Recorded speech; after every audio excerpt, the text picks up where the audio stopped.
السلام علیکم dear فیلاز، welcome to F کے پوڈ کاسٹ۔ میں اکثر اہل تشیع کے علماء کو اپنے پروگرام میں بلاتا ہوں اور ان کے ساتھ بات چیت ہم کرتے ہیں کہ کیا ڈفرینسز ہیں ہمارے، اور آپ لوگوں کو بھی بہت مزہ آتا ہے جہاں پہ کوئی ڈفرینسز کی بات ہو جائے، جہاں پہ مرغے لڑنے لگ جائیں آپ لوگ اس پہ رش لگا دیتے ہو۔ مگر آج میں نہ تو ڈسکس کروں گا مولا کا کیا مطلب ہے، باغ فدق کا کیا جھگڑا تھا، غدیر خم میں کیا ہوا، یہ چیزیں میں نے ڈسکس نہیں کرنی۔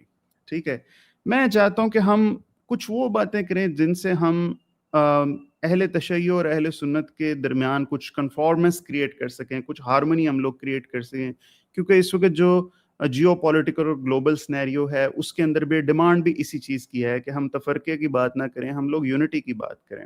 اسی سلسلے میں میرے ساتھ مس خانم عنبر زہرا نقوی صاحبہ آسٹریلیا سے میرے ساتھ موجود ہیں، اسلامک اسکالر ہیں، سائیکالوجسٹ ہیں۔ میم کیسی ہیں آپ؟ الحمدللہ خیریت سے، آپ کیسے ہیں؟ میں بھی بالکل ٹھیک ٹھاک۔ میم تھوڑا سا اگر آپ اپنے بارے میں ہماری آڈینس کو بتائیں، میں تو جانتا ہوں، کچھ بریفلی اگر آپ بتا سکیں تو۔ جی، نام تو آپ نے میرا بتا دیا ہے، جی باقی جو کام ہے وہ انہی دو فیلڈز میں ہے، اسلامک سائنسز میں اور اسپریچول سائنسز کہہ لیں آپ، یا سائیکالوجی، دونوں کو کمبائن کرنے میں میری جو ہے لرننگ اور اب جو ہے سرونگ کا ٹائم گزرا ہے۔ تو اسلامک اسٹڈیز میں نے قم ایران سے مختلف ڈگریز کی اور ابھی پی ایچ ڈی کر رہی ہوں۔ اس کے ماشاء علاوہ اللہ۔ مینٹل ہیلتھ میں اور سائیکالوجی میں نے میلبرن یونیورسٹی سے ماسٹرز کیا۔ میں لائسنس مینٹل ہیلتھ اور بیہیویئر سپورٹ پریکٹیشنر کے طور پہ یہاں آسٹریلیا میں کام کر رہی ہوں۔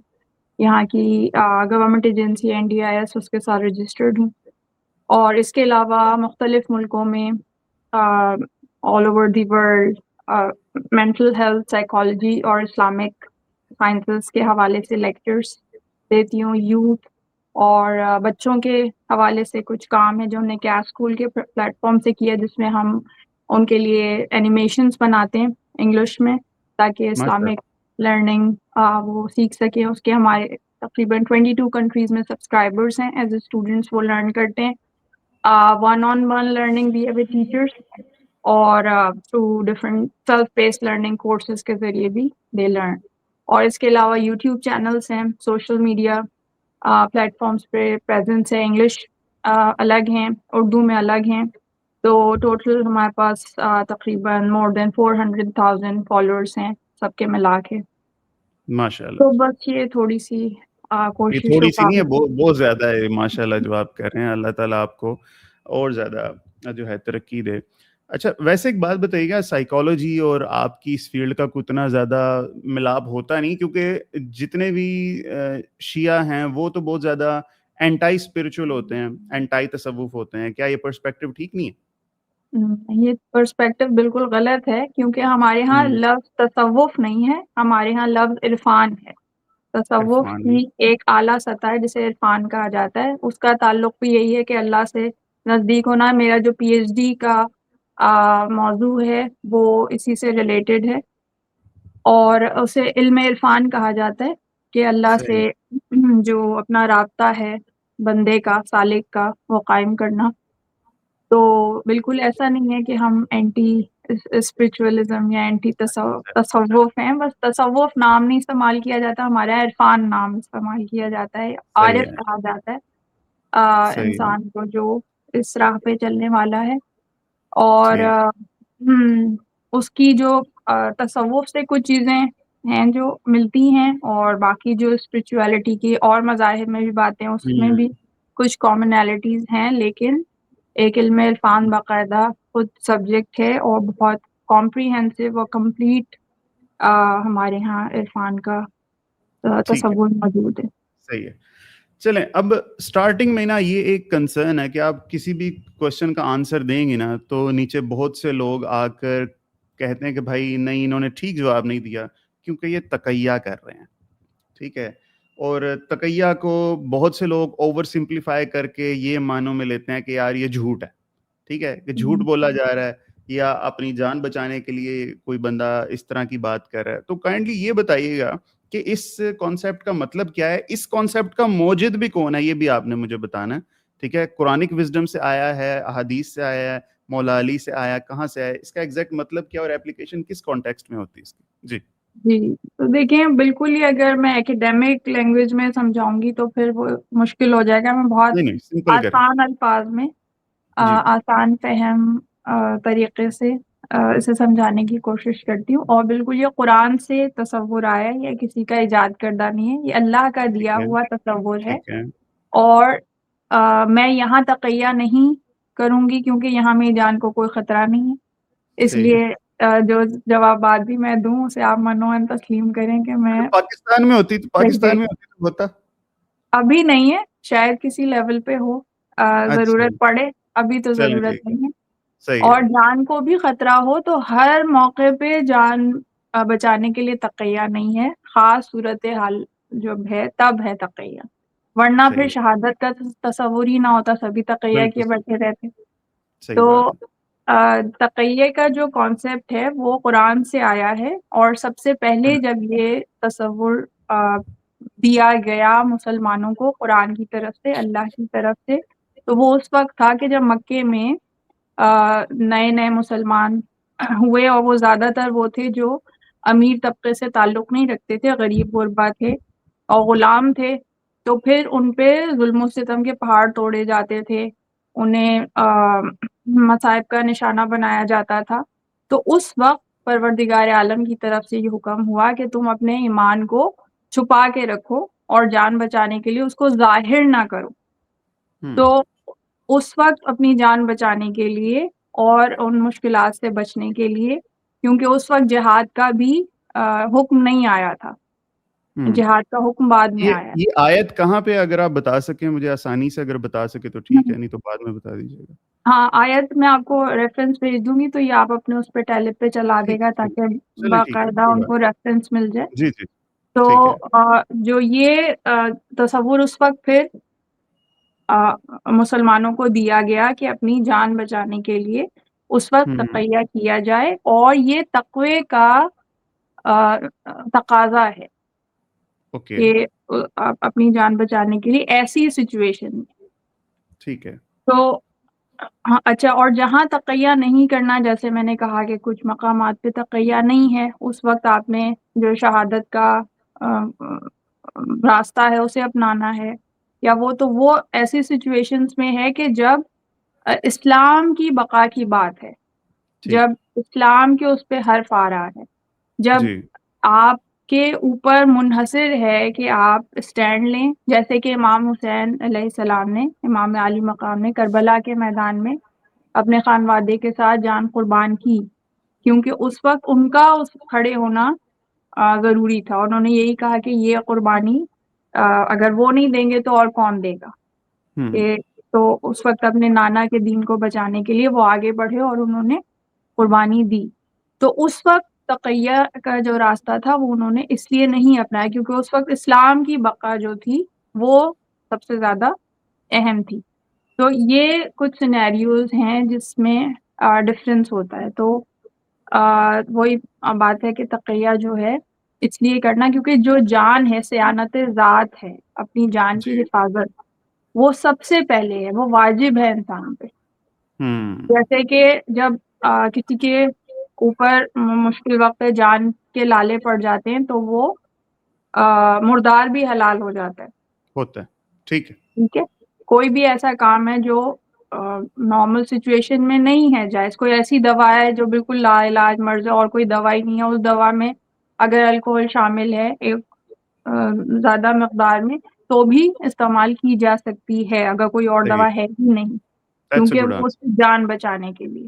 تو یہ کیونکہ جان بچانے کے لیے, اس لیے یہ ایک ایکسیپشنل کیس ہے. ٹھیک ہے. اور ہر وقت تقیہ کی حالت میں ہر ایک نہیں رہتا.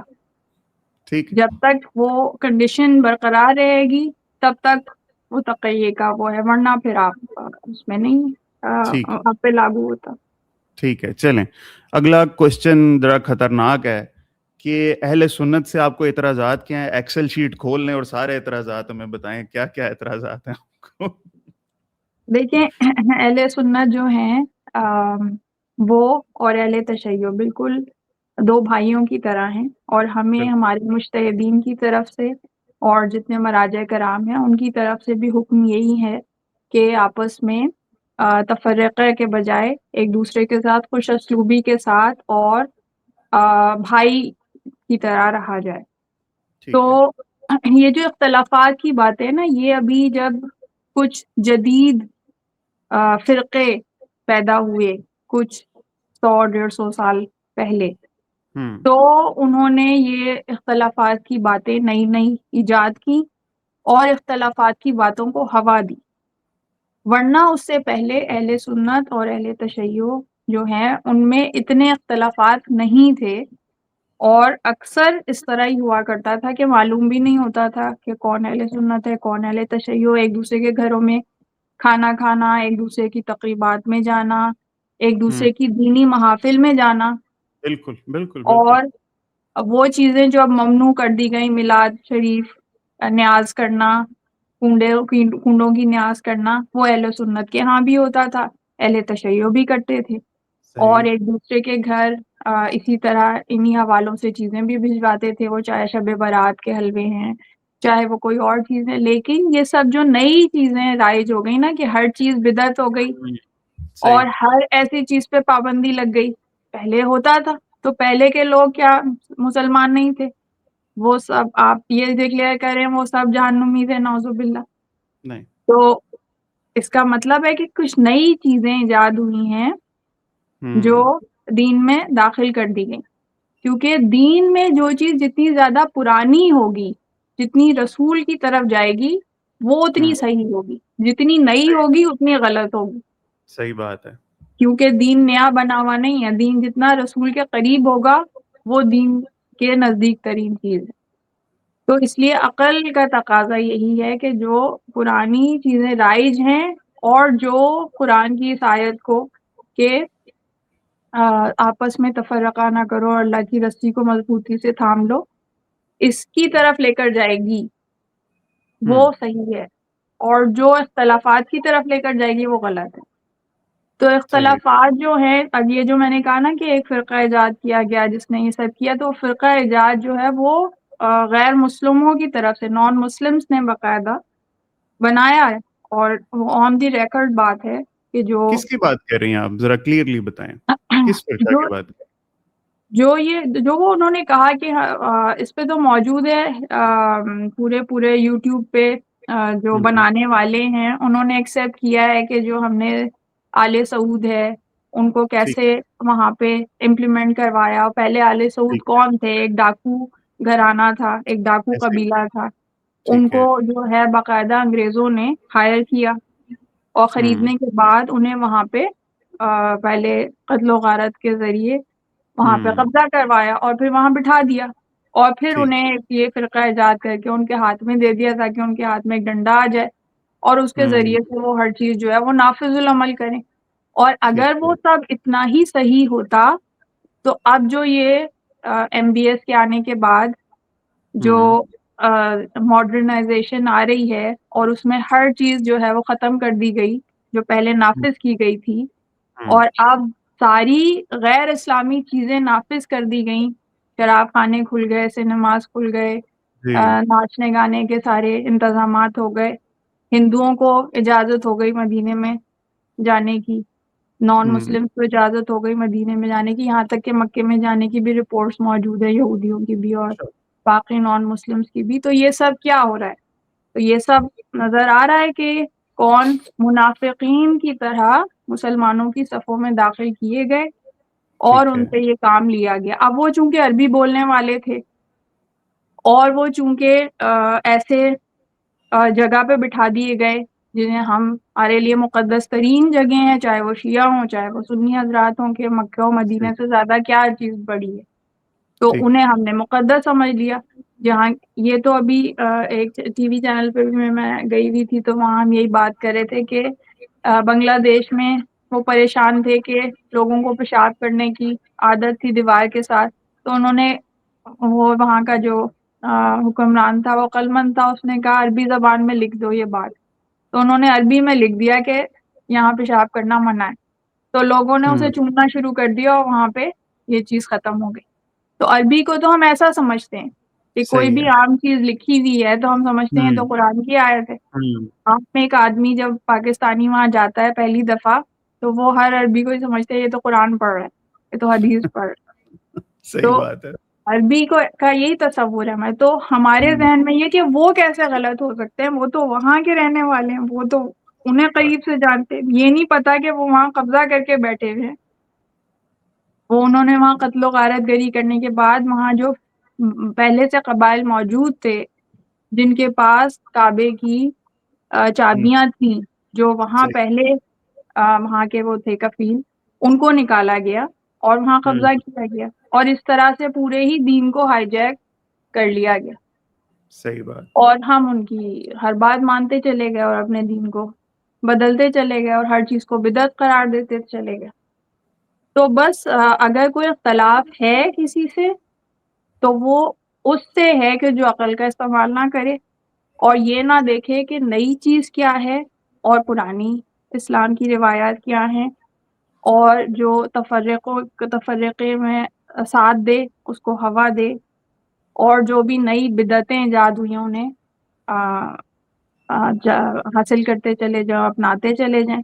اگر ان سب چیزوں کو ہٹا دیں تو بہت سارے مشترکات ہیں اور زیادہ مشترکات ہیں.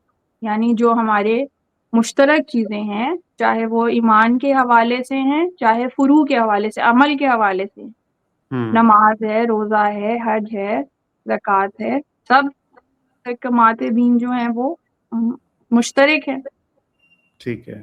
اور پہلے جو تھا تصاویر موجود ہیں کہ کعبے کے سامنے ہر امام جو ہر مسلک کے امام کے پیچھے ان کے گروہ کی نماز ہوا کرتی تھی, یعنی ساتھ ساتھ ہی نماز پڑھتے تھے.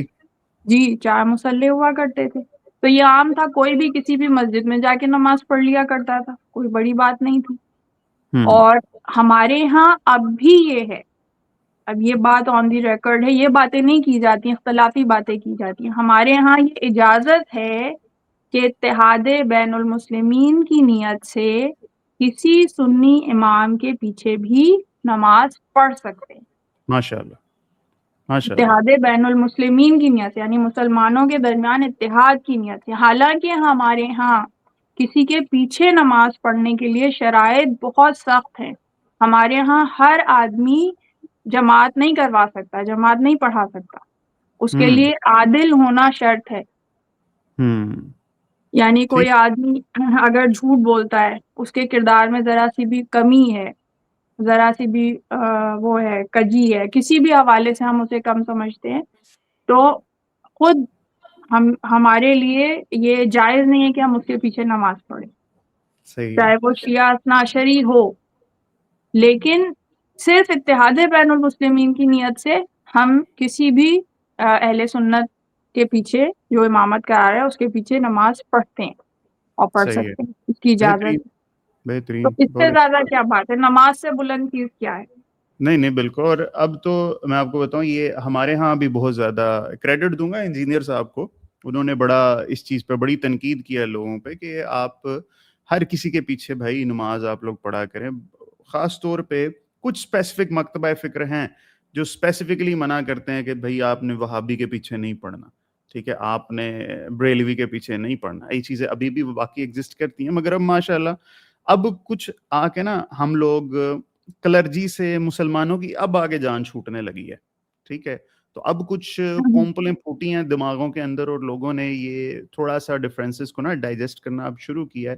اور اب ماشاءاللہ یوٹیوب پہ بھی بڑی ہیلدی اس چیز پہ ڈیبیٹس اب ہو رہی ہیں, وچ از ویری پازیٹیو تھنگس. اور جان کے مجھے بھی خوشی ہوئی کہ شیعہ لوگوں کو بھی اس چیز پہ کوئی اعتراض نہیں ہے.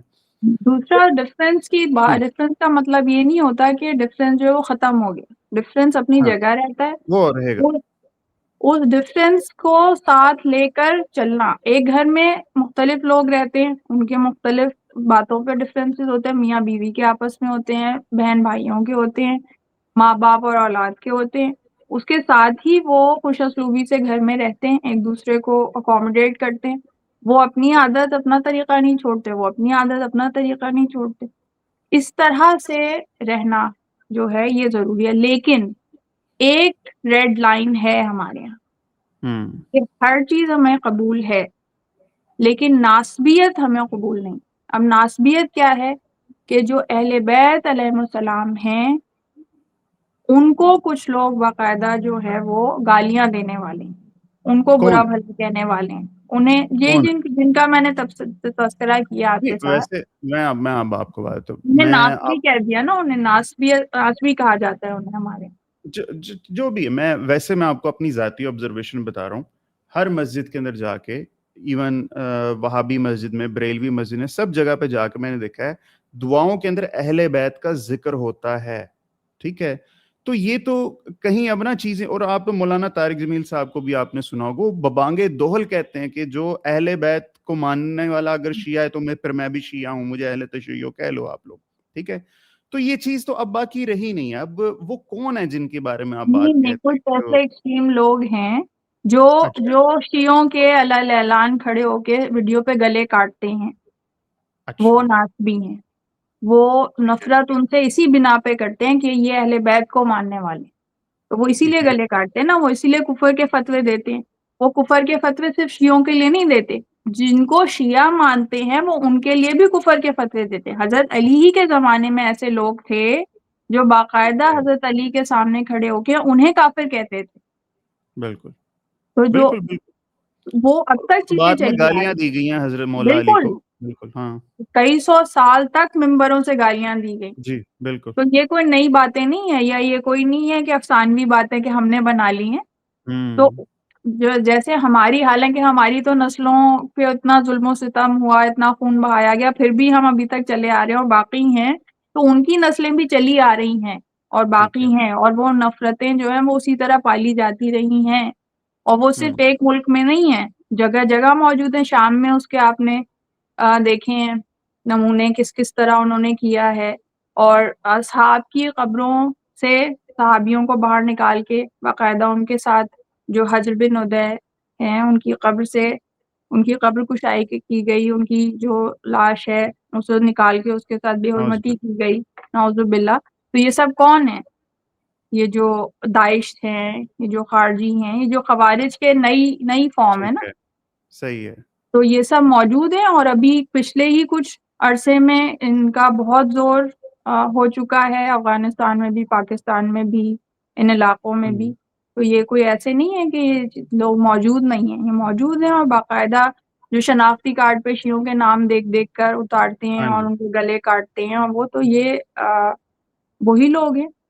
تو ایسے جو ایکسٹریمسٹ ہیں, نہیں ایسے جو اس کی میں ود ڈیو ریسپیکٹ اس کی تھوڑی سی ہوا جو ہے نا, دیکھیں وہ شیعہ لوگوں کی طرف سے بھی آتی ہے نا, جب اعتراض کیا جاتا ہے کہ یار ٹھیک ہے, جیسے آپ اہل بیت کی محبت رکھتے ہیں, ہمارے ہاں خلفائے راشدین کی محبت بہت زیادہ ہے. ٹھیک ہے, تو وہ اگر شیعہ ممبر سے کوئی جاہل ذاکر اس طرح کی باتیں کرے صحابہ کرام کے خلاف, تو پھر یہ لوگ اسی طرح کا ہی کام کریں. میں یہ نہیں کہہ رہا کہ یہ کام جسٹیفائڈ ہے, مگر ان کا ایگریشن تو جسٹیفائڈ ہوتا ہے. نہیں, ایگریشن جسٹیفائڈ نہیں ہے نا. ایگریشن اسی لیول کا ہو سکتا ہے کہ آپ نے میرے کسی کو گالی دی یا مجھے گالی دی, تو آپ نے بھی گالی دے دی, ہاں میں نے چلو کہا آپ ان نے کے مکہ ان کے مار دیا. ایکشن کو جسٹیفائی نہیں کر رہا, ہم نے مگر ان وہ کی ناراضگی تو جسٹیفائی ہے, میں یہ بس نہیں, کہہ رہا ہوں. ناراضگی دیکھیں, اب وہ ان کا بھی ایکشن جسٹیفائڈ نہیں ہے جو میں کہہ رہی ہوں. وہ جو ذاکر نے کہا, ہمارے ہاں ہاں, میں نے آپ کو بات کا آغاز ہی یہاں سے کیا کہ ہمارے مجتہدین اور ہمارے جو مراجع کرام ہیں ان کی طرف سے باقاعدہ فتاوے موجود ہیں کہ کسی کو ان کے, آپ کے جتنے اصحاب کرام ہیں, خلفائے راشدین ہیں, جتنی بھی شخصیات ہیں جو آپ کے یہاں ریسپیکٹ فل ہیں, ان کے کسی بھی طرح کی اتک آمیز گفتگو, کسی بھی طرح کی ان کی توہین کرنا ہمارے ہاں ویری گڈ, جائز ہی نہیں ہے, بہت اچھی بات. اجازت ہی نہیں ہے ہمارے مراجع صحیح کرام کی طرف سے. صحیح ہے. لیکن ہر جگہ جو ہیں کچھ جاہل لوگ موجود ہوتے ہیں جو ان کو فالو نہیں کرتے, جو علماء کرام کہہ رہے ہیں, مراجع کرام کہہ رہے ہیں, وہ ان کی مانتے ہی نہیں ہیں, وہ اپنی مرضی کرنے والے. صحیح ہے. تو ان کی بنا پر آپ کسی بھی, جس نے کیا ہے, اگر آپ اس کے ساتھ کر رہے ہیں تو پھر تو جسٹیفائڈ ہے. صحیح ابھی ہے. آپ نے کہا نا ان کا ایگریشن جسٹیفائڈ ہے, ایگریشن اس کے لیے جسٹیفائڈ ہے جس نے کیا ہے. صحیح ہے. کیا کسی نے, فرض کریں کہ جی ملتان کی کسی مسجد میں اس نے سنا اور اتار رہا ہے وہ پارا چنار کی بس سے اور اس کا گلا کاٹ رہا ہے, کہاں سے جسٹیفائڈ ہے؟ صحیح ہے, ٹھیک ہو گیا. یہ ایک چھوٹا سا کانسیپٹ جو میں بہت زیادہ اہل تشیع کے منہ سے سنتا ہوں، مراجع جی کیا چیز ہے؟ یہ سمپل لیمن ٹرمز میں اگر آپ عام بندے کو سمجھا سکے کیا ہوتا ہے یہ؟ مراجع کرام جو ہیں، اس کا جو روٹ ورڈ ہے وہ را جیم عین عربی زبان ہے، جس کا اردو میں ایک لفظ رجوع ہے، یعنی رجوع کرنا. ٹھیک ہے. تو مراجع وہ ہیں یعنی جن سے رجوع کیا جاتا ہے. کب رجوع کیا جاتا ہے؟ جب ہمیں کوئی دینی مسئلہ ہے، دینی ٹھیک ہے. کوشچن ہے، تو اس کے حل کے لیے ہم ان کی طرف رجوع کریں. ٹھیک ہے. تو اس لیے انہیں مراجع کرام کہا جاتا ہے. تو ٹھیک ہے. یہ امام زمانہ امام مہدی اجل اللہ تعالیٰ فرجہ شریف جو ہمارے 12ویں امام ہیں، وہ پردہ غیبت میں ہیں. جو اہل سنت کے ہاں بھی امام مہدی کا تصور موجود ہے کہ وہ ہمارے، بس صرف ڈفرینس یہ ہے، باقی تمام چیزیں سیم ہیں، صرف ڈفرینس یہ ہے کہ ہم یہ کہتے ہیں کہ وہ پیدا ہو چکے ہیں اور پردہ غیبت میں ہیں. آپ لوگ کہتے ہیں کہ پیدا ہوں گے یا ہیں تو ابھی ظاہر نہیں ہے، جو ابھی لیٹسٹ میں نے اب ٹھیک ہے. سنی ہے، کیونکہ اب سبھی اینڈ آف ٹائمز کی باتیں کر رہے ہیں. تو ٹھیک لیٹسٹ ہے. اہل سنت کی جو سنی ہے، تو اس میں وہ یہ کہتے ہیں کہ پیدا تو ہو چکے، کیونکہ اب اگر کوئی بچہ پیدا ہوگا تو وہ تو پتہ کتنے 20-25 سال میں بڑا ہوگا. اب اگر ہم کہہ رہے ہیں اینڈ آف ٹائمز بالکل قریب ہے، امام کا ظہور بالکل قریب ہے، تو پھر تو بہت دیر کی بات ہے. تو وہ یہ کہتے ہیں کہ نہیں، ہو چکے ہیں، لیکن راتوں رات اللہ جو ہے وہ ان کا جو دل ہے وہ بدل دے گا اور وہ ایک دم سے ظاہر ہو جائیں گے. تو وہ بھی ظاہر ہونے ٹھیک کا ہے. ہی لفظ استعمال کر رہے ہیں. تو ہمارے نزدیک یہ وہ کوئی اتنا بڑا ڈفرینس نہیں ہے کوئی. اتنا ہاں. بڑا ڈفرینس نہیں ہے کہ وہ شخصیت کو مانتے ہیں اور یہ بھی مانتے ہیں وہ آئیں گے، یہ بھی مانتے ہیں کہ وہ حکومت قائم کریں گے، یہ بھی مانتے ہیں کہ حضرت عیسیٰ ان کے پیچھے نماز پڑھیں گے. جی. یہ دونوں کے ہاں موجود ہے. تو ہمارے ہاں چونکہ وہ سلسلہ وہ 12ویں امام ہیں جو ٹھیک ہے. امام یہ مہدی ہیں، مراجع کا آپ بتا رہی تھی، ہم تو کہیں وہ اور نہیں. پردہ غیبت میں ہیں.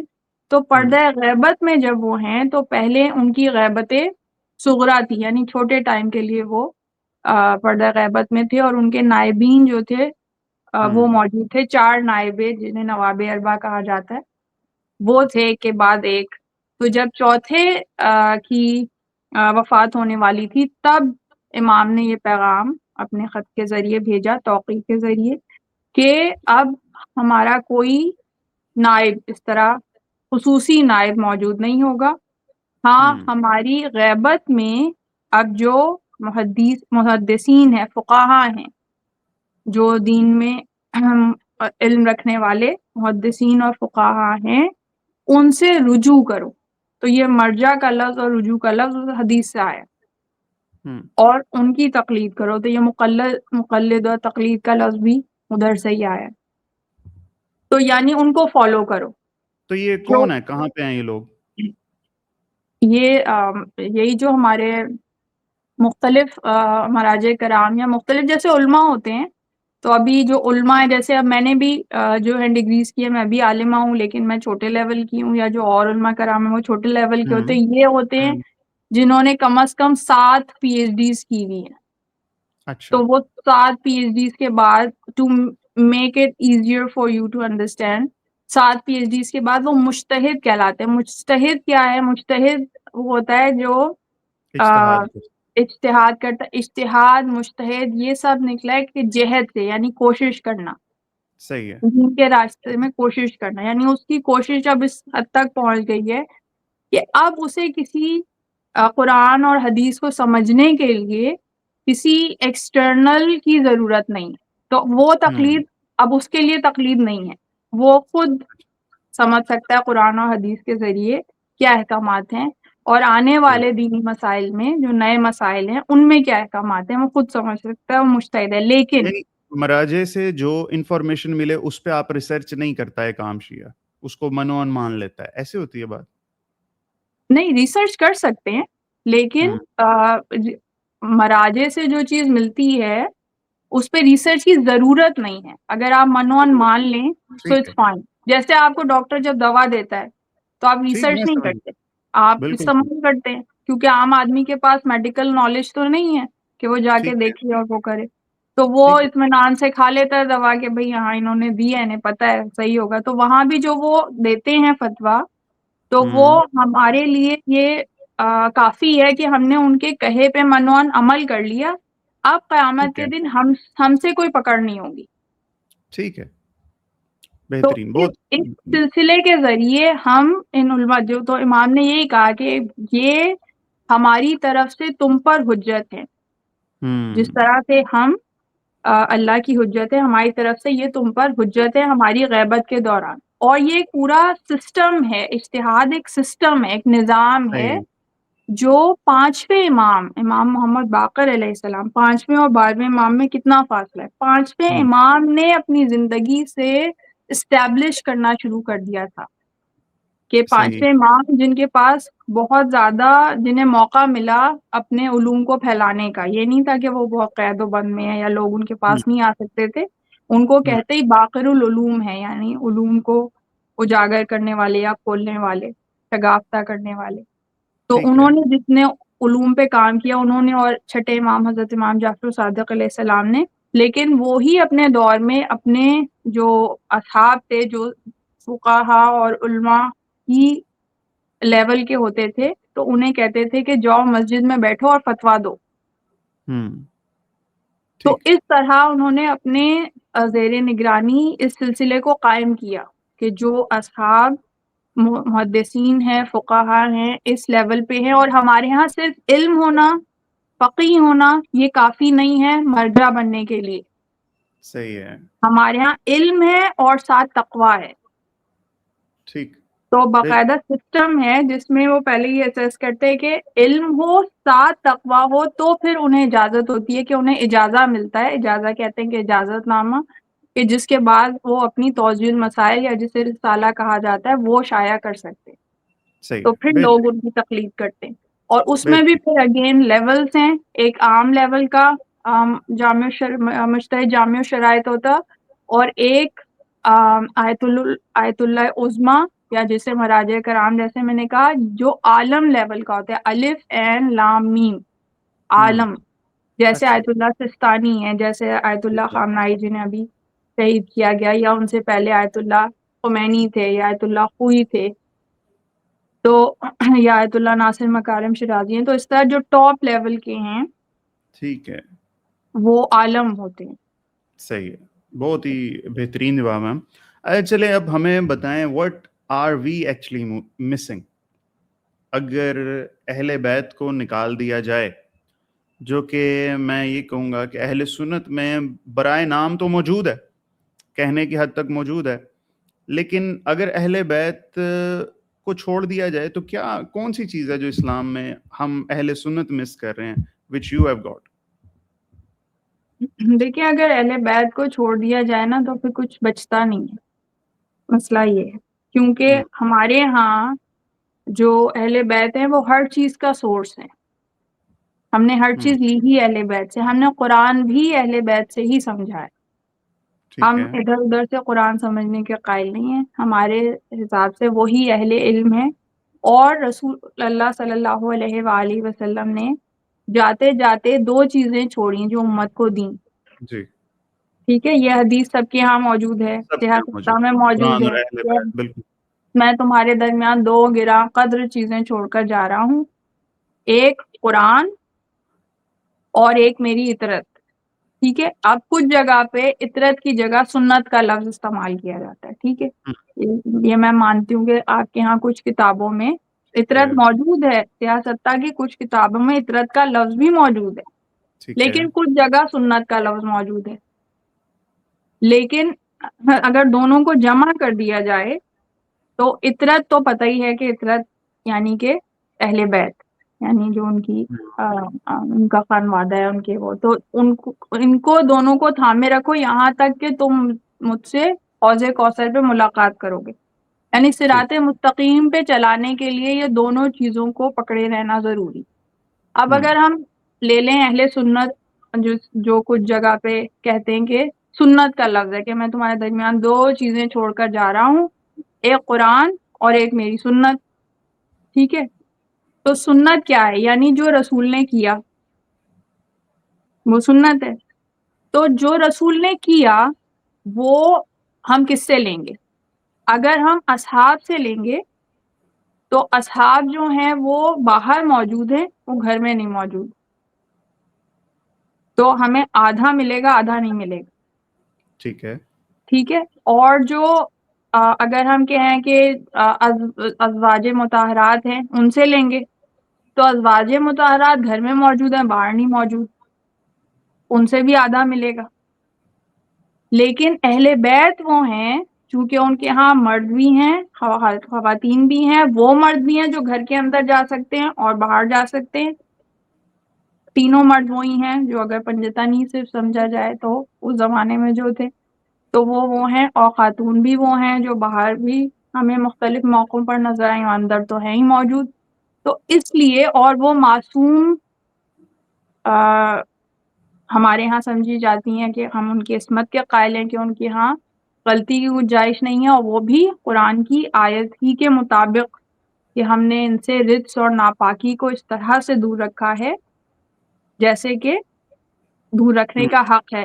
قرآن کی آیت ہے سورہ احزاب کی، انما یرید اللہ لیذھب عنکم الرجس اہل البیت ویطہرکم تطہیرا. اہل بیت کا لفظ ہے طہارت کا لفظ، کہ جیسے ہم نے ان کو اسی طرح طاہر بنایا ہے اور رجس اور ناپاکی سے دور رکھا ہے جیسے دور رکھنے کا حق ہے. تو ٹھیک ہے. اہل بیت جو ہیں ان سے رجس، ناپاکی، گناہ، غلطی، سرزش یہ دور ہے. تو ٹھیک ہے. اس لیے ہم ہر چیز ان سے ہی لیتے ہیں، قرآن بھی ان سے سمجھتے ہیں، اور وہ تو اس لیے اہل بیت کو نکال دیا تو دین بالکل ڈھہ جائے گا. ٹھیک ہے. ان کو سنت بھی اگر آپ سمجھیں نا کہ سنت ہی ہے تو سنت بھی جو عقل مند ہوگا انہی سے لے گا کہ بھائی یہاں غلطی کی گنجائش بھی نہیں ہے، یہ گھر کے اندر بھی موجود ہیں پوری رپورٹنگ کرنے کے لیے، باہر بھی موجود ہیں، جہاد میں بھی یہ ساتھ ہیں، مسجد میں بھی یہ ساتھ ہیں، ہر جگہ یہ ساتھ ہیں. تو اس لیے عقل کا تقاضا یہی ہے کہ ان کو فالو کیا جائے. اس کے بعد کردار بھی آپ دیکھ لیں، صرف یہ تو نہیں ہے نا کہ اقربا پروری ہے کوئی کہ رشتہ دار ہیں تو رسول اللہ نے کہہ دیا کہ بس ان کی مانو. کردار بھی ایسے ایک سے ایک ہیں. بے شک. تو اس بنا پر ان کو چھوڑا نہیں جا سکتا. صحیح. تو جو اہل سنت ہیں جب وہ کہہ رہے ہیں کہ ہم مانتے ہیں اور بالکل مانتے ہیں، یہی ایک جو ابھی ہم مشترکات کی بات کر رہے تھے نا کہ کیا مشترکات ہیں، تو یہ دو چیزیں ہیں ایسی جن میں کوئی اختلاف نہیں، قرآن اور اہل بیت. جو بہترین. قرآن کے معنی میں مختلف اختلاف نکالنے کی کوشش کی جائے وہ ایک الگ مسئلہ ہے، وہ تو زبان کی وجہ سے ہے نا. لیکن جو قرآن کے حروف ہیں جو اوریجنل عربک میں ہیں، قرآن کی آیات ہیں، اعراب ہیں، سب منوان سیم ہے، کوئی اختلاف نہیں. یہ جھوٹی باتیں مشہور کی ہوئی ہیں کہ ان کے 40 پارے ہیں، 10 بکری کھا گئی، فضول باتیں.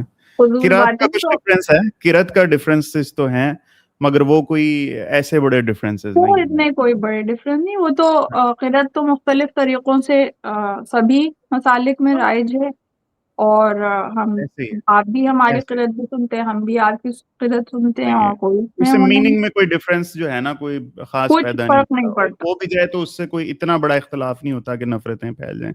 ٹھیک. اچھا میں اب یہ جاننا چاہوں گا میم کہ آپ نے کہا اہل بیت سے گھر کا بھی ملتا ہے، باہر کا بھی ملتا ہے، لیکن کافی محنت کی ہے السیاستہ پہ جو ہے نا جنہوں نے کام کیا. اب میں اکثر اہل تشیع سے بات پوچھتا ہوں، کیا آپ کو لگتا ہے امام بخاری، ترمذی، ابن ماجہ، ابو داؤد یہ کوئی بے دین مرنا چاہتے تھے آپ کے خیال میں؟ ٹھیک ہے. جبکہ آپ بھی مانتے ہیں کہ آپ کے ہاں جو کام کیا گیا وہ بھی غلطی اور صحف سے پاک نہیں ہے، کیونکہ انسانی کاوشہ آپ لوگ تو بہت زیادہ فلٹر آؤٹ کر کے دیکھتے ہیں کہ کون سی چیز اوتھینٹک ہے نہیں ہے. ہم لوگ جی بھی اس کو کوئی 100% اوتھینٹک نہیں مانتے. مل تو سکتا ہے نا آپ کو ان 6 کتابوں سے بھی. ہم ریڈی ہیں کہ ہم کتب اربع کو بھی اٹھائیں. کیا آپ لوگ ریڈی ہیں کہ آپ سیاستہ کو بھی پڑھیں اور اس سے بھی کوئی چیز لیں؟ بہت ہی آپ نے اچھا سوال کیا، اور جو اسی میں ہی سبھی کچھ چھپا ہوا ہے کہ دیکھیں آپ نے کہا آپ ریڈی ہیں سیاستہ سے اٹھانے کے لیے، ہم تو سیاستہ کو بار بار اٹھاتے ہیں، ہم تو ٹھیک ہے. سیاستہ کے بار بار حوالے دیتے ہیں. ابھی میں نے آپ کو کتنی چیزوں میں دیے سیاستہ کے حوالے، اسی میں دیے کہ جو حدیث ثقلین ہے کہ میں تمہارے درمیان دو جی گرا جی. قبل چیزیں چھوڑ کے جاتا، تو ہم نے تو پڑھی نہیں ہے ہر طرح سے. ٹھیک ہے بات ہی یہ ہے کہ دونوں اٹھا کے جو اس میں مشترک چیزیں ہیں مشترک صحیح چیزیں ہونے، جی صحیح، یہ نہیں کہ جو ہماری ضعیف روایات ہیں ان کو کہہ دیا جائے کہ بھئی یہ نہیں مشترک ہے اس میں، نہیں، آپ بھی جو اوتھینٹک سمجھ رہے ہیں، ہم بھی جو اوتھینٹک سمجھ رہے ہیں، اور پھر اس میں بہتر مشترکات ہیں ان کو فالو کیا جائے۔ دوسرا آپ نے کہا نا کہ وہ جو ہے انہوں نے بڑی محنت کی ہے اور کام کیا ہے، وہ کوئی بے دین نہیں مرنا چاہتے تھے، بالکل صحیح بات ہے، لیکن جو سمجھنے کی بات ہے کہ جو سب سے پہلے تو صحیح بخاری ہے نا، باقی تو بعد میں آئی، ٹھیک ہے، جی تو جو بخاری ہیں ان میں اور رسول اللہ میں کتنے عرصے کا فاصلہ ہے؟ کچھ 100 سال کا تو ہے، 100 سال سے زیادہ کا فاصلہ ہے، زیادہ ہے کیونکہ 100 سال تو آپ یہ سمجھ لیں نا کہ کتنے جو خلفائے راشدین ہیں ان کے زمانے میں تو حدیث نقل کرنے پہ پابندی تھی، ہوں جو شروع کے خلفائے راشدین ہیں ان کے ہاں تو حدیث نقل کرنے پہ پابندی تھی بالکل، یعنی کسی طرح سے بھی لکھی نہیں جا سکتی تھی حدیث، اس کے بعد بھی پابندیاں رہیں، اور وہ اس کے بعد جا کے کہیں بخاری آئے ہیں اور پھر انہوں نے وہ سلسلہ شروع کیا، اور پھر جو وہ ہیں ابو ہریرہ، حضرت ابو ہریرہ جن سے بہت سب سے زیادہ روایات نقل کرنے والوں میں سے ہیں وہ، جی تو انہی کا یہ بیان ہے کہ میں تو یعنی ان کی جو پیدائش ہے وہ تو بعد کی ہے، تو انہوں نے یہی کہا کہ میں نے تو ان کا وہ دودھ یا پانی پیا تھا جھوٹا جو رسول اللہ کا، اس سے یہ کہ میرے اندر یہ وہ پیدا ہو گئی کہ مجھے وہ حدیثیں بھی آ گئیں ذہن میں جو میرے سامنے نہیں بیان ہوئی تھی، تو مطلب یہ ایک سلسلہ وہ موجود ہے، ظاہر ہے وہ معصوم تو نہیں ہے کہ وہ چیزیں بھی ان کے اندر آ گئی، ایک تو وہ ہے، دوسری چیزیں جب نقل ہی نہیں ہوئی، ایک چیز ہے یعنی ہمیں یہ پتا ہے اور ہمیشہ یہ کہتے ہیں، اب ایک بات آپ میرے سے سن رہے ہیں، ابھی آپ میرا یہ پورا پوڈ کاسٹ اتنے غور سے سن کے اور ابھی جائیں گے اور وہی چیز جب آپ نقل کریں گے تو وہ منوان تو نہیں ہوگا، الفاظ کا فرق ہو جائے گا، ہوگا اور پوجا یہ کہ کئی 100 سال گزر جائیں بیچ میں اور لکھنے پہ بھی پابندی ہے، ہوں تو کتنی غلطی کی گنجائش ہے۔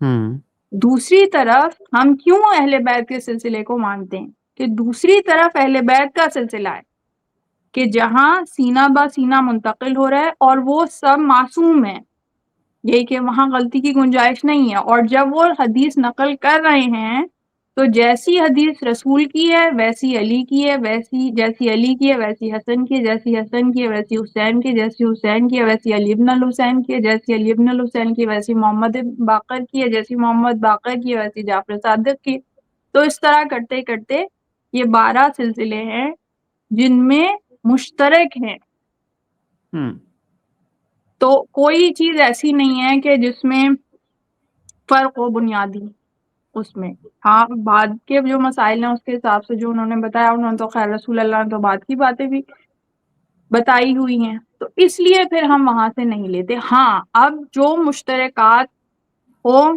کہ جو ہماری بھی اس میں اوتھینٹک ترین جو مستند ترین احادیث ہیں وہ آپ کے اس سے مشترک ہو رہی ہیں، وہ بالکل لے لینی چاہیے، ہم آپ کی اس کو قبول کر لیں گے، اور ہم تو بار بار اس کے حوالے دیتے ہیں، ہمیں تو ازبر یاد ہیں اور ٹھیک ہے بیان کرتے ہیں، کسی بھی یعنی کوئی ایسی چیز ہی نہیں ہے کہ ہمارے دین کے متعلق کوئی چیز ہو اور اس کے متعلق آپ کی سیاستہ میں جو روایتیں اسے ثابت کرتی ہیں وہ ہمیں نہ معلوم ہو، ایسا پاسبل ہی نہیں، کوئی ایسا ہوں عالم ہے ہی نہیں ہمارے یہاں کہ انہیں نہ ٹھیک پڑھا ہو۔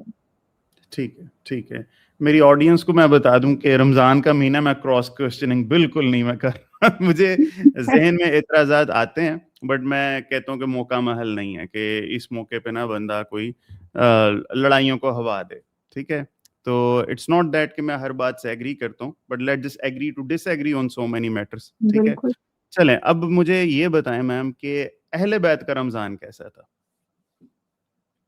بہت اچھا سوال کیا آپ نے۔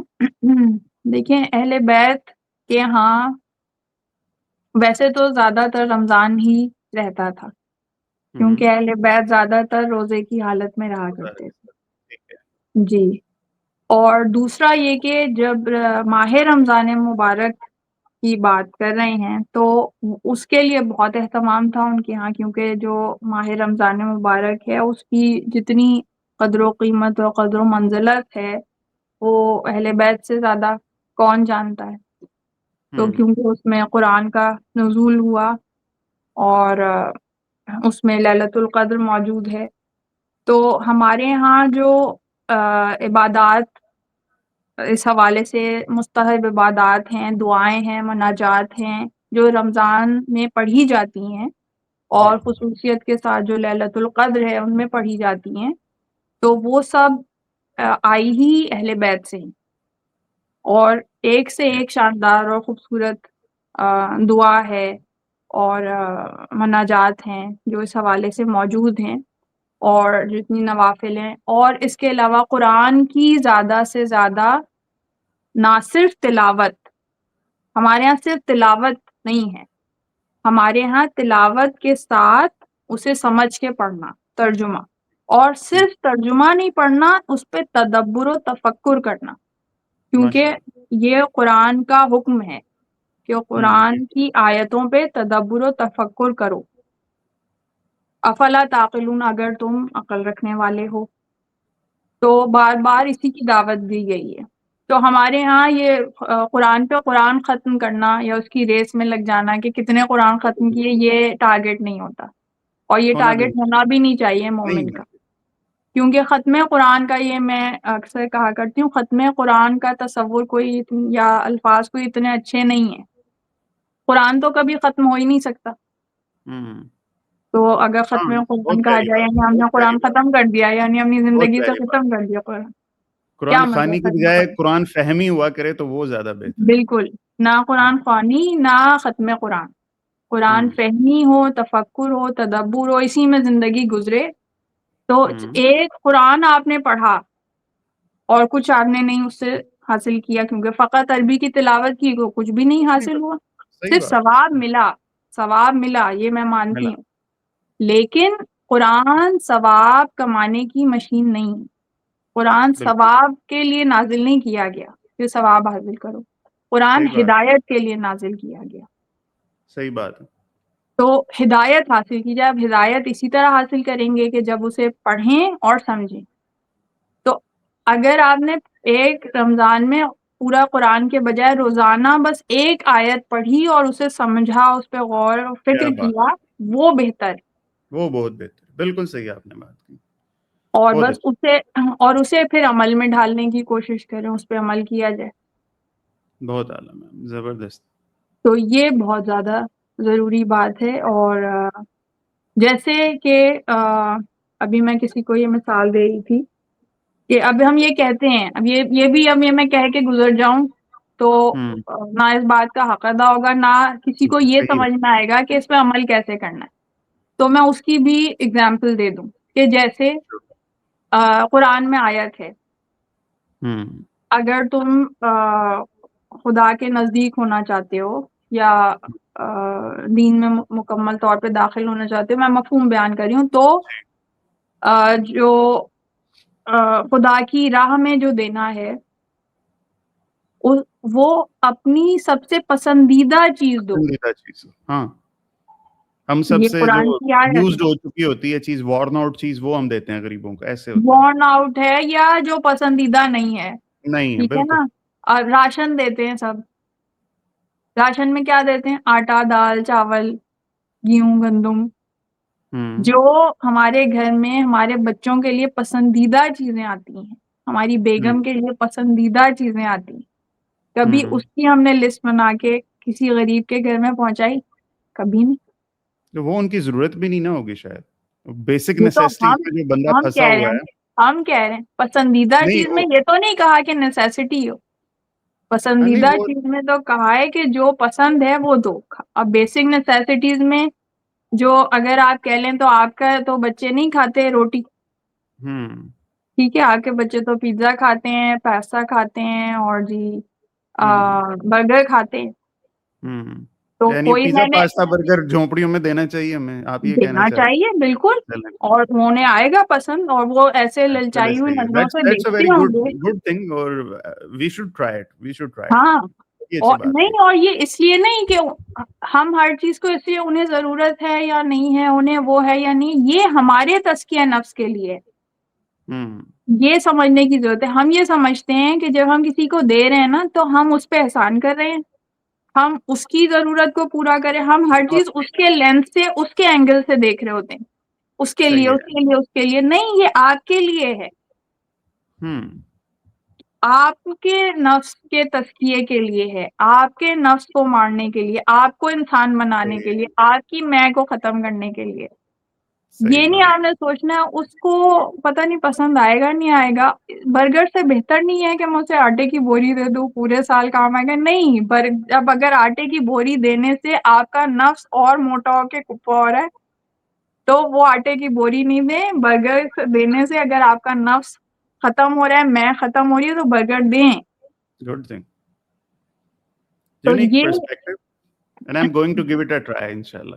جی ہاں گڈ. بالکل نہیں، اور کر کے دیکھیے گا، واقعی اس سے فرق پڑتا ہے. صحیح ہو گیا. ٹھیک ہے. مشکل لگتا ہے دینا کرنا، ہوں بہت نہیں شیطان مشکل تو نہیں ہے، بہت وسوسے آسان ہے ڈالے گا. وہ. نہیں آپ نہیں، وسوسے ڈالے گا بار بار کہ نہیں اس ہوں، کے بجائے یہ کر لینا چاہیے، اس کے بجائے یہ کر لینا چاہیے، لیکن جب کریں گے تو آپ کو خوشی ملے گی. وہ اصل میں خوشی ہمارے ہاں ابھی پچھلے رمضان یا پتہ نہیں اس سے پچھلے رمضان ہوا تھا کراچی میں، وہ غریبوں کو وہ دیا تھا شتر مرغ کی، میرے خیال میں کوئی وہ دیا گیا تھا، تو بڑی تنقید ہوئی تھی، بہت زیادہ تنقید نہیں. ہوئی تھی. اچھا اب اس میں کیا مسئلہ ہے؟ دیکھیں، ہاں یہ جو میں نے آپ کو مثال دی ہے نا، یہ جو مثال ہے یہ ہمارے ہاں جو چیریٹی کا ہاں مفہوم ہے جی. وہ بالکل الٹ ہو گیا ہے اس سے جو اسلام کا مفہوم. اسلام میں چیریٹی کا مفہوم ہے کہ اپنے بلبوتے پہ کرو. ٹھیک. ہم نے کبھی نہیں دیکھا کہ رسول اللہ صلی اللہ علیہ صلی وآلہ اللہ علیہ وسلم یا وسلم. آئمہ علیہ السلام جو ہیں وہ چندے کی چادر لے کے یا چندے کی جھولی پھیلا کے اور چندہ مانگ کے اور پھر کرتے پھرتے ہوں چیریٹی. ہم نے تو نہیں صحیح دیکھا. بات. صحیح اپنے بات ہے. بلبوتے پہ کرتے تھے، اپنی جیب سے کرتے تھے، ہوں اور جب کرتے تھے خود کرتے تھے. حالانکہ ایک وقت میں ہزار ہزار غلام بھی اماموں کے پاس رہے ہیں، مگر ہر امام رات کی تاریکی میں خود اپنے کندھے پہ بوریاں لاد کر اور اپنا چہرہ نقاب سے چھپا کر جا کے ضرورت مندوں کی مدد کیا کرتے. ہوں یہ نہیں کرتے تھے جا کے غلام کو کہا جاؤ تم دے کے آ جاؤ، اور نہ یہ کرتے تھے کہ اپنی تشہیر ہو رہی ہو ہر جگہ تصویریں کھنچ رہی ہیں. یہاں ہم نے بالکل الٹ دیا. یعنی کیا ہم اپنے بچوں کو تو اب یہ بتاتے ہی نہیں ہے جو ہم نے اپنے بچپن میں سیکھا کہ ایک ہاتھ سے دو تو دوسرے کو پتہ نہ چلے. یہ نیکی کا صحیح بات. معیار، دینے کا معیار صحیح یہ بات. ہے کہ صحیح ایک بات ہی ہے. انسان کا ہاتھ ہے، ایک سے دو تو دوسرے کو پتہ نہ چلے. یہاں تو جب تک 2 لاکھ لوگوں کو پتہ نہ چلے تو قبول نہیں ہوتی نیکی. صحیح بات ہے. مجھے اس ویڈیو کی ڈسکرپشن میں لکھنا پڑے گا نو چھیپا was harmed in this discussion. ٹھیک ہے. تب لوگوں کو جو ہے نا اچھا لگے گا. نہیں اچھا وہ میم تو چلیں. ہاں انما ہاں الاعمال بالنیات، ہاں اعمال کا ہاں دار و مدار نیتوں پہ ہے، لیکن اگر صحیح جس کی بات. بھی تشہیر کی نیت ہے ہاں تو معذرت کے ساتھ وہاں پہ پھر اخلاص رخصت ہو گیا. صحیح اخلاص بات. ہے ہی قربتاً اللہ، کسی اور کے لیے نہیں، صرف اللہ کے لیے. صحیح بات. بہترین بات. بہت اچھی. چلے اب آپ نا مجھے اہل بیت کے علاوہ اپنا کوئی فیوریٹ صحابی بتائیں گے اور فیوریٹ صحابیہ بتائیں گے جن کے بارے میں ہمیں جو ہے نا اسٹڈی کرنا چاہیے. بتائیں. بہت اچھی بات ہے. صحابی میں تو بہت سارے نام ہیں. اب نہیں ایک بتانا، ایک بتانا. اچھا، حضرت سلمان فارسی. ٹھیک ہے. ٹھیک ہے. اور اس کے بغیر ایک طویل فہرست ہے، لیکن چلیں آپ نے کہا ایک نام تو حضرت سلمان فارسی. اور صحابیہ میں بھی بہت ساری ہیں، لیکن اسماء بنت امیس ہیں ٹھیک ہے. جو حضرت ابو بکر کی زوجہ تھیں، ٹھیک ہے. اور پھر اس کے بعد حضرت علی کی زوجہ ہوئیں، اور حضرت ابو بکر سے پہلے وہ حضرت جعفر طیار جو حضرت علی کے بھائی تھے ان کی بھی جی زوجہ تھی، صحیح. وہ ہیں. اور ایک دارمیہ خطی ہیں جو حضرت علی کی صحابیہ تھیں. تو ان کے بارے میں اسٹڈی کریں. بہت دلچسپ شخصیات اور بہت دین کے لیے ان کی قربانیاں ہیں، اور دین کے لیے اپنی زندگیوں کو وقف کرنے والی خواتین. صحیح ہے.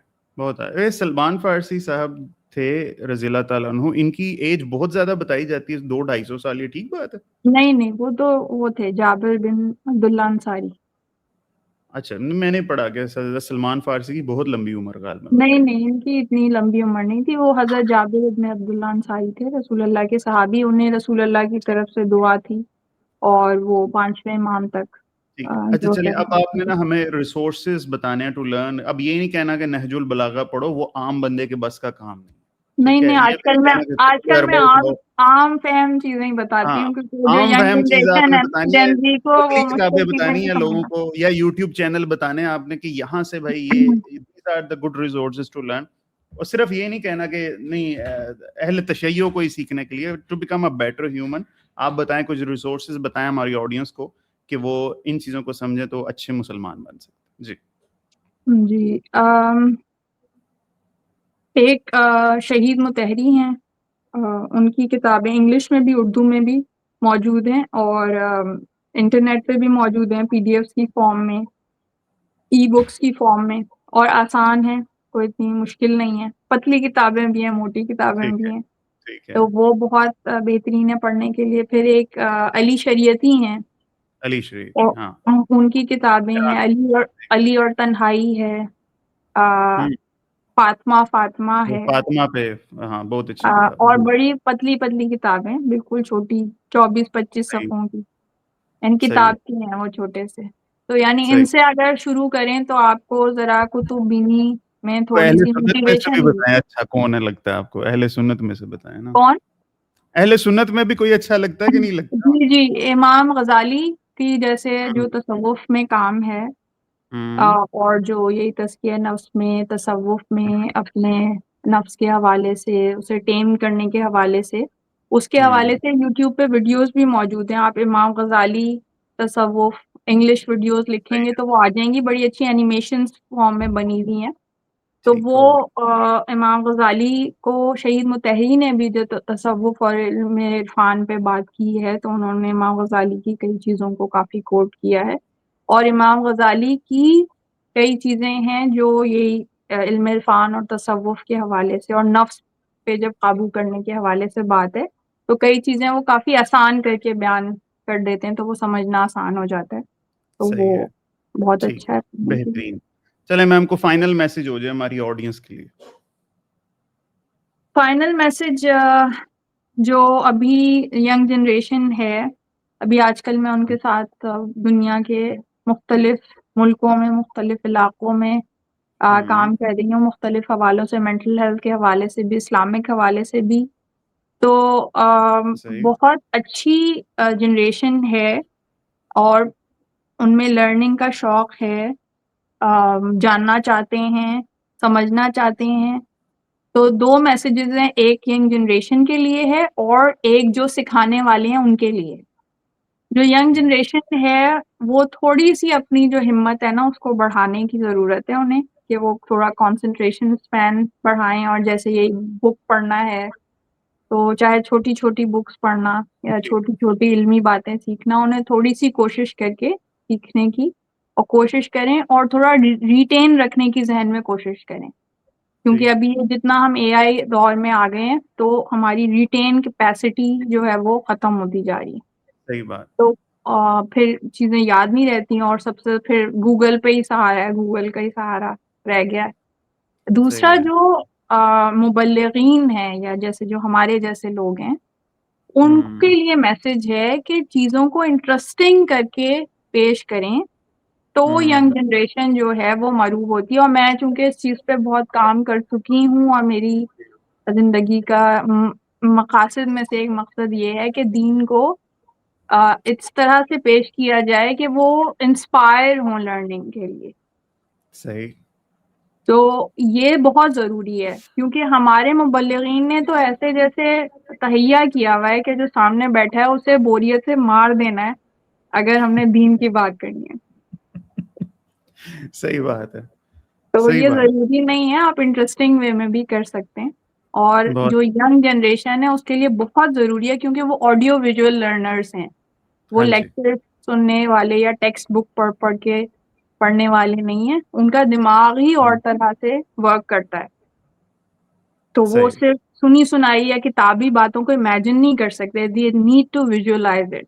تو ان کے ٹھیک لیے انٹرسٹنگ کر کے بتانا بہت ضروری ہے اگر ہم چاہتے ہیں کہ ہماری آنے والی نسلیں دین سے جڑی رہیں. بہترین بات, بہت اعلیٰ, بہت زبردست فائنل میسج. اور میری آڈینس سے ریکویسٹ ہے کہ ابھی گوگل پہ جائیں, یوٹیوب پہ جائیں, فیس بک پہ جائیں, لکھیں وہاں پہ خانم عنبر زہرا نقوی, ٹھیک ہے, اور جو کچھ ان کے جو پیجز اور چینل آپ کو ملنا سب کے سب فالو کریں تاکہ آپ لوگوں کو بھی دین کا ایک پازیٹیو سائڈ آف دس آپ لوگوں کو ملے. میم بہت شکریہ میم, آپ کی تشریف آوری کا, آپ کے ٹائم کا بہت شکریہ. Thank you so much. Most welcome.